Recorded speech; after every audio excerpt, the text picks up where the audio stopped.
Everything seems to be falling apart for Diddy, regardless of what I intend to acquire.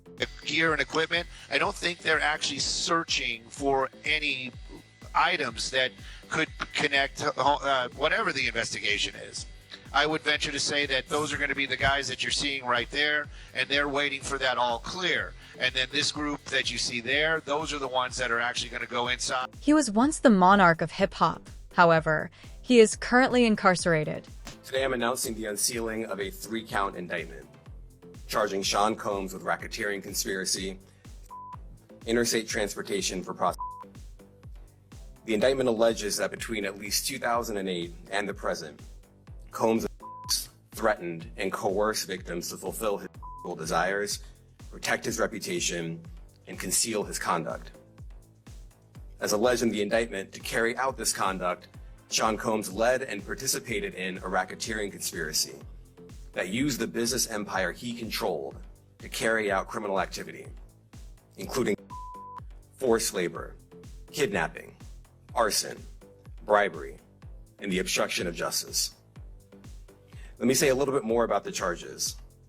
The indictment alleges that Combs abused and exploited women and other people for years, and in a variety of ways. As alleged, Combs used force, threats of force, and coercion to cause victims to engage in extended performances with male commercial workers, some of whom he transported or caused to be transported over state lines.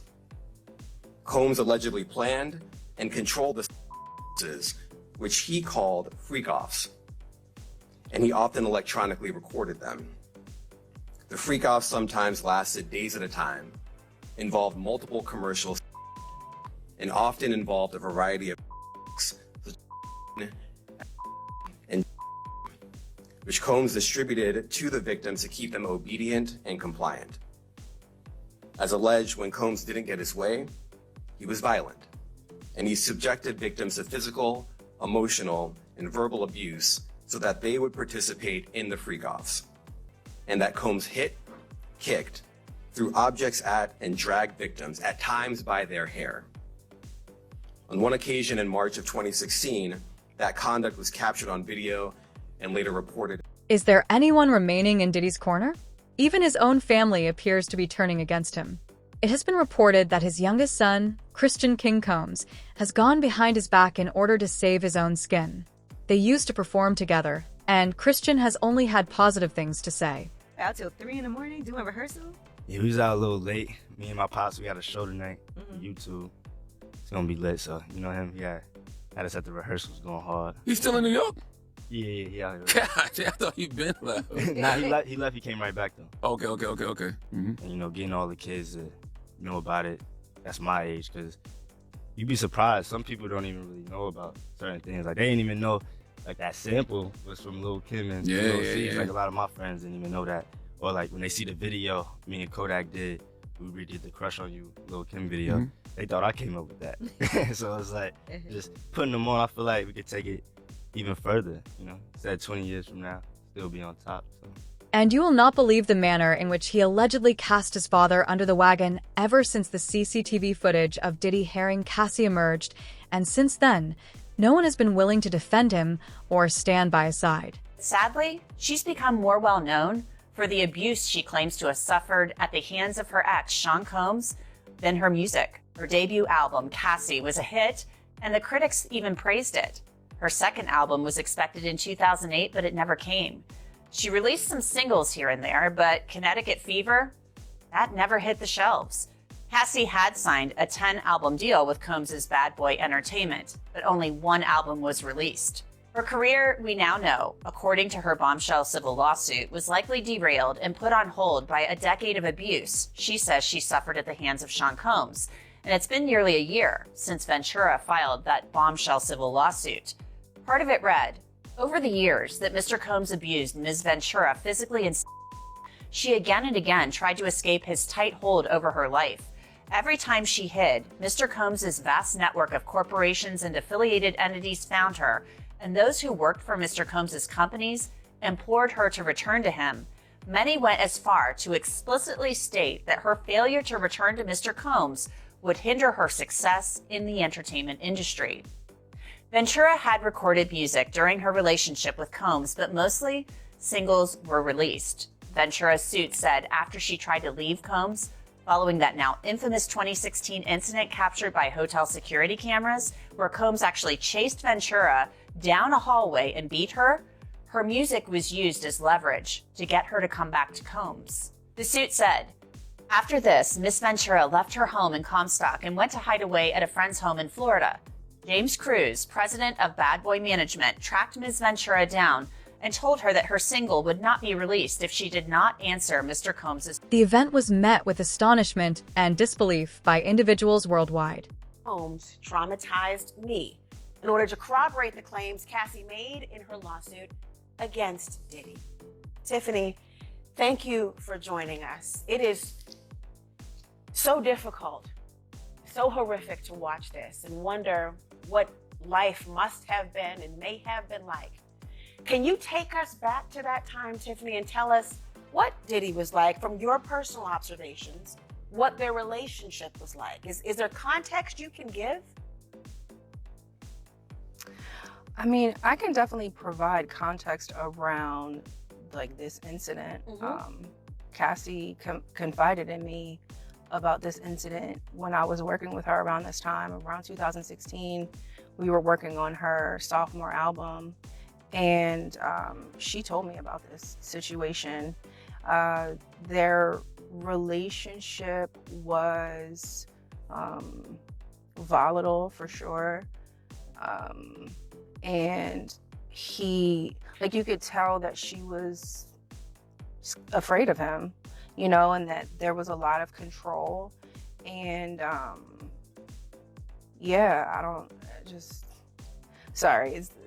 it's witnessing, what do you feeling? Well, I mean, the thing is like I said, this is something that Cassie confided in me about back then. And like the one thing specifically that always stuck out to me about the story was him throwing the vase at her. And to see it, I remember her saying, you know, I remember it being at the Intercontinental. I remember the whole situation. But to know a story is one thing, but to see it is something different. And then also to see it, somebody that you care about, it's that a video of my friend getting violently assaulted is all over the world, and no one was there. Additionally, former employees expressed their opinions. I experienced intense anger and nausea. I felt sick, and I felt violently angry, and I felt like I'm sure a lot of men and women feel looking at that video, that it's so disturbing that the video doesn't lie. I mean, when I watched it, what stood out to me initially after Elizabeth Wagmeister got it was she's barefoot in the beginning. And it's like she was so quickly running out of the room to get to the elevator that she didn't even put her shoes on yet. I mean, that's terror. That's what you would do if there was a fire, right? You would just run out, grab what you could. So I can only imagine looking at that, the fear that she felt she had to get out of that room in bare feet in order to be safe or protect herself. I mean, you worked closely with him. I did. I was his assistant between 2008 and 2009, and they were dating when It appears that all of Diddy's closest associates are excessively apprehensive about being implicated in his downfall. Take a peek at Jay-Z. Jay-Z. His name has been revealed. The allegation is that he and Diddy, a 13-year-old girl, at an after party in the year 2000 after the MTV Video Music Awards. Now, Jay-Z is denying these allegations. In a statement he posted to his X account, he denies the allegations and questions why this was done civilly, why this civil lawsuit was filed demanding money, and why a criminal complaint has not been made. He writes, quote, "My lawyer received a blackmail attempt called a demand letter from a lawyer named Tony Busby. What he had calculated was the nature of these allegations and the public scrutiny would make me want to settle. No, sir. It had the opposite effect. It made me want to expose you for the fraud you are in a very public fashion. So no, I will not give you one red penny. End quote. So that was what Jay-Z said publicly on his X account. In a statement to ABC News, that attorney, Mr. Busby, said, quote, "The pleading speaks for itself. This is a very serious matter that will be litigated." Citing an NBC News exclusive that found inconsistencies with the accuser's account. We expect Mr. Carter to be fully cleared of all of this in the coming days. Almost nothing that she says is checked out because this never happened. This in the wake of our interview with a 38-year-old mother from Alabama who accuses Jay-Z, whose real name is Sean Carter, and Sean Diddy Combs of her when she was 13 years old. She asked us not to reveal her identity. What made you want to come forward? Because I think that I've been quiet long enough. She says that she might have some facts wrong, but that she says the incident happened. What do you say to that?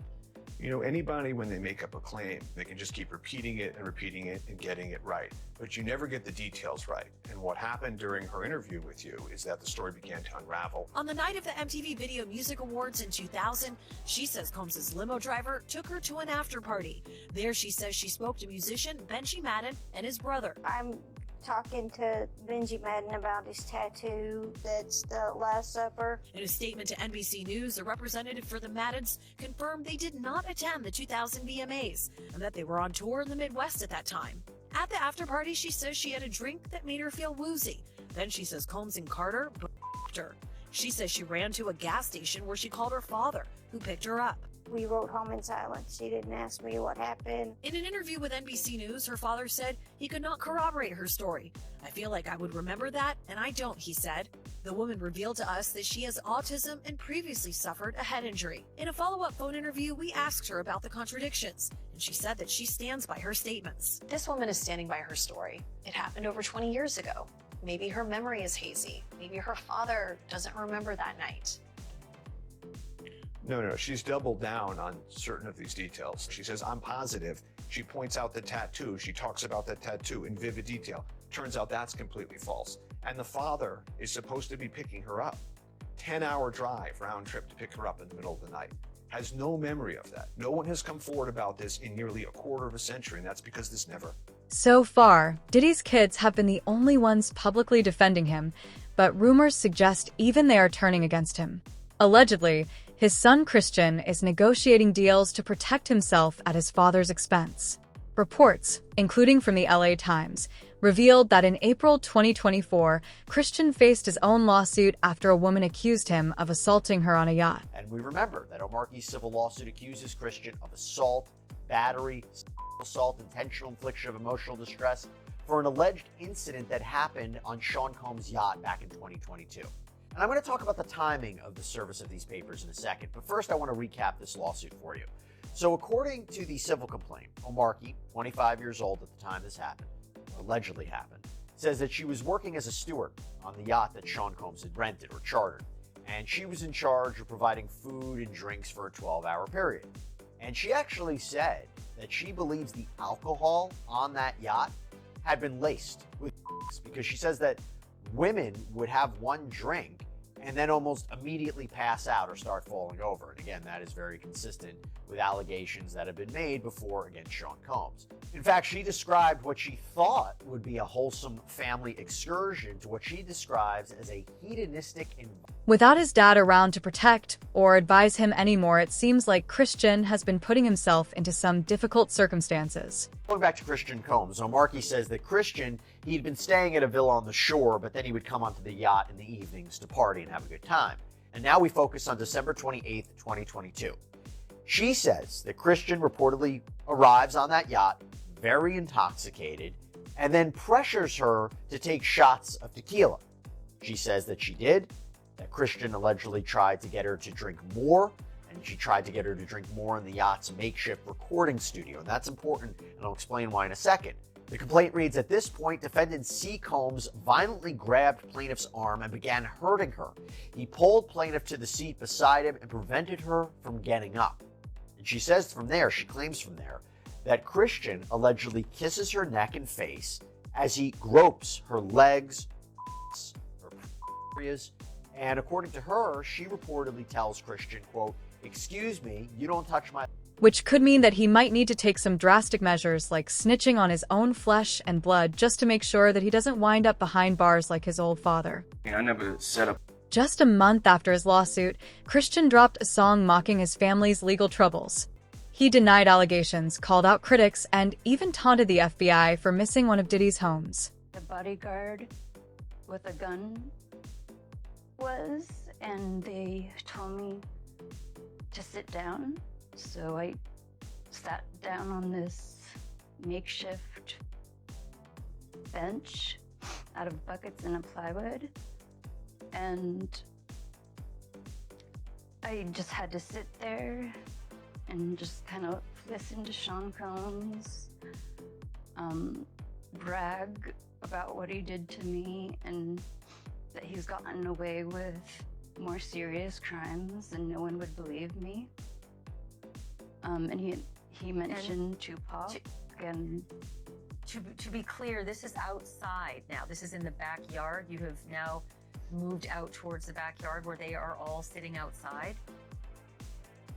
yeah, they were all in the backyard sitting outside just having fun with each other, like, and they were smoking and drinking like it was just a normal day. Diddy's ex-bodyguard Gene Deal was asked about his thoughts on the song published by Christian. In his interview with The Art of Dialogue, Gene shared that it was a really poor idea to disparage the Federal Bureau of Investigation. He said that rhyming about how the agent struck up the incorrect home was a foolish thing for his former employer's son to do. Don't play with the feds, bro. Because you got to realize this. They got a lot of time. Some pointed out that Christian made another mistake by dissing 50 Cent in his track. Known for never letting things slide, 50 quickly clapped back on social media, sarcastically joking about feeling threatened by Christian's lyrics. That you've been working on. Diddy do it? Right. You've been saying for years that you feel you knew Diddy's character. Right. Yet you said you weren't a part of that lifestyle, you weren't going to the parties. So what makes you so absolutely sure that these kinds of allegations that we've seen against him are true? Well, I'm surprised by the allegations, as surprised as everyone else is. Like, I didn't make the allegations, I didn't tell people to say these things. It comes out, I see it in the news like everyone else, but I did feel uncomfortable with the way you represent the idea of going to these projects. To come party with me. Yeah. And then that swayed me away from it, just that alone. So you didn't realize the... As much stuff was coming, like when I seen today, it was allegations of 3 men that said he drugged them and... Like Gene, 50 Cent also mocked Christian for bragging about the wrong home being raided while the feds were still investigating. The LA Times noted that while song lyrics are protected under the First Amendment, they've been used as evidence in criminal trials. If Christian's lyrics were true, he might have incriminated himself. 50 Cent also referenced Christian's case in a social media post, sarcastically calling him a bad boy for life. In December 2024, In Touch Weekly reported that Diddy's youngest son had been served legal documents by his accuser, Grace Omar K. I want to bring in criminal defense attorney Natalie Whittingham-Burrell to talk more about this. Natalie, thank you so much for coming here on Sidebar. Appreciate it. Hi, Jesse. Good morning. Thank you for having me. Of course. So first, let me start from a basic point of law. How much do civil cases that might be alleging similar conduct as criminal charges, how much does a result in a civil case affect a criminal case? Not at all. So it doesn't affect the criminal case. The jury in a criminal case is supposed to remain fair and unbiased and only consider the facts that they're hearing in the courtroom. As far as the judge is concerned, if the judge is going to be imposing a sentence because the jury found the person guilty, the judge should be considering what happened in the courtroom. And usually they don't take into consideration civil liability. I've heard many judges say, I know that there's a concurrent case in the civil courts. We're going to let that play out. This is separate and apart from that. And the reason being is that it's a different burden of proof, beyond a reasonable doubt versus preponderance of the evidence. And so for that reason, you can't really let... Court documents obtained by the outlet revealed that Grace Omar K. had sent legal documentation to Diddy's Miami residence. The accusations against Christian are deeply disturbing, suggesting his father's influence may not have been a positive one. "I have made some mistakes," she said. "Honestly, what is the clearest is what happened to me."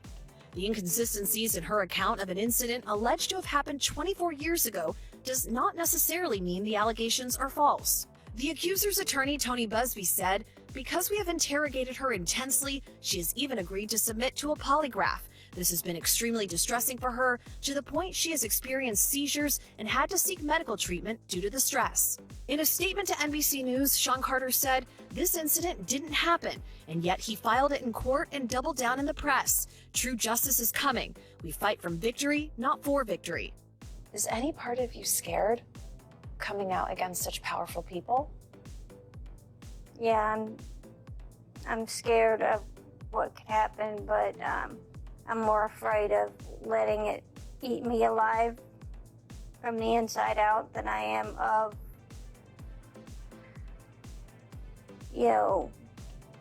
being chastised. Grace stated that she was working as a stewardess on a yacht named Victorious, which Diddy had chartered during the summer of 2022.